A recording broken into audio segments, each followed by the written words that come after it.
Salut à tous, c'est Philippe, on se retrouve aujourd'hui pour un nouveau voice-over. Cette fois-ci, on va commenter ma séance push. C'est une séance pendant laquelle vous allez utiliser tous les muscles que vous allez recruter pour une phase de poussée. Donc ce sera les pectoraux, les épaules et les triceps. On regarde ça tout de suite. Et on commence tout de suite avec le premier exercice du développé couché barre. C'est un classique pour développer vos pectoraux. Donc le plus important sur du développé couché barre, c'est votre setup.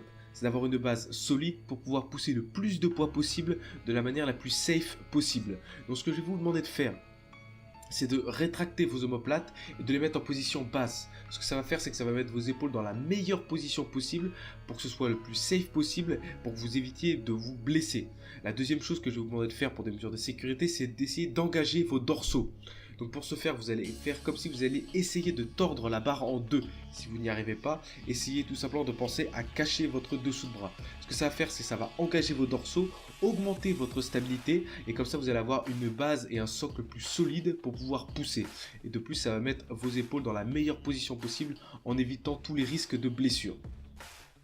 La deuxième chose qui est importante à part le setup au niveau du développé couché, c'est d'utiliser la poussée au niveau de vos jambes. D'accord? Pour avoir un meilleur transfert d'énergie, ce qui est important, c'est d'utiliser ce qu'on appelle le leg drive, c'est-à-dire de pousser avec vos jambes. Vous allez bien le voir sur ce clip-là. Je vais passer sur mon top 7 et vous allez voir que je vais avoir les genoux qui tremblent. Bien sûr, c'est très important de ne pas soulever les hanches quand vous faites un développé couché. Vous vous exposez à une blessure si vous faites ça. Et si vous faites une compétition de powerlifting, ce qui n'est peut-être pas le cas, mais vous serez disqualifié puisque vos hanches ne sont pas autorisées à se soulever du banc. Donc là, c'est mon top 7 à 100 kg.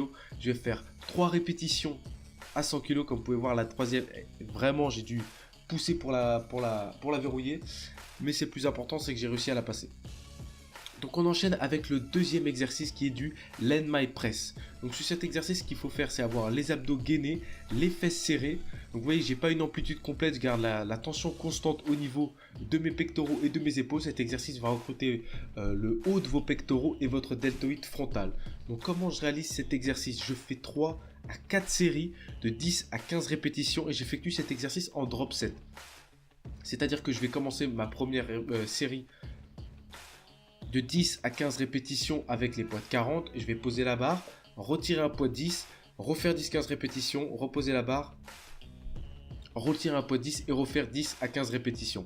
C'est un excellent exercice pour recruter vos épaules et vos pectoraux. Et je trouve que c'est un bon liant pour ensuite passer sur un exercice pour les épaules. Et on enchaîne avec le premier exercice pour les épaules du développé haltère en unilatéral debout.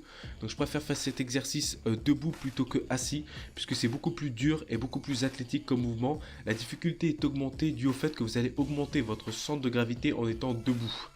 Donc vous voyez que ça demande beaucoup plus de stabilité. Je suis obligé de mettre je mets ma main sur mes abdominaux pour me rappeler de bien gainer pour être plus stable. Et je vais faire 5 séries de 5 répétitions par bras avec 25 kg. On enchaîne avec le deuxième exercice pour les épaules, des élévations latérales. C'est la base pour développer votre deltoïde latéral. Pensez juste à ne pas shrug les épaules en haut pour éviter de recruter votre trapèze. Alors je voulais juste faire une toute petite parenthèse sur les élévations latérales. Vous pouvez le voir sur la vidéo, je ne fais pas mes élévations latérales de manière commune. Vous pouvez le voir que mes bras montent un petit peu plus haut que mes coudes, ce qui ne devrait pas être le cas sur une élévation latérale. Je vais vous expliquer tout de suite pourquoi est-ce que je fais ça. C'est très simple. La meilleure façon pour recruter le deltoïde latéral, d'accord, c'est le bras qui part comme ceci, comme si vous étiez en train de servir un verre d'eau.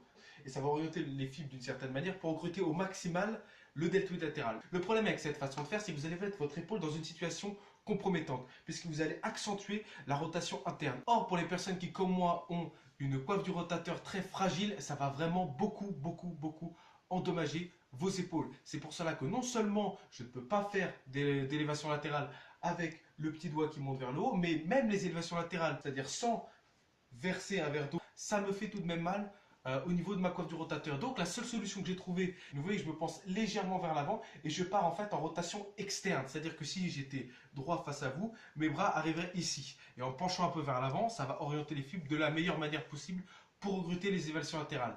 Voilà pourquoi je fais les élévations latérales comme ça.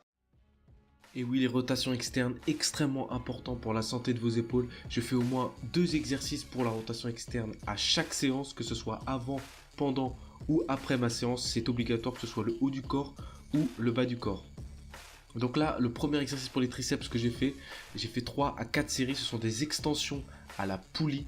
Donc je fais un petit twist en bas pour avoir la contraction maximale, et au niveau des répétitions, j'aime bien sur cet exercice être sur des répétitions plus élevées. Donc je suis sur 15 à 25 répétitions. Le deuxième exercice va celui-ci focus plus sur la longue portion du triceps, donc en mettant les coudes en haut, puisque la longue portion du triceps est rattachée à votre omoplate. Donc en élevant vos épaules, vous allez plus les recruter. La longue portion du triceps, c'est la grosse boule qui fait que vous allez remplir beaucoup mieux votre manche. C'est 2/3 de votre triceps. Et voilà, c'est déjà fini pour cette vidéo. J'espère que ça vous a plu. N'hésitez pas à laisser un like si ça a été le cas, à laisser vos questions dans les commentaires. Et moi, je vous dis à toutes dans la prochaine vidéo.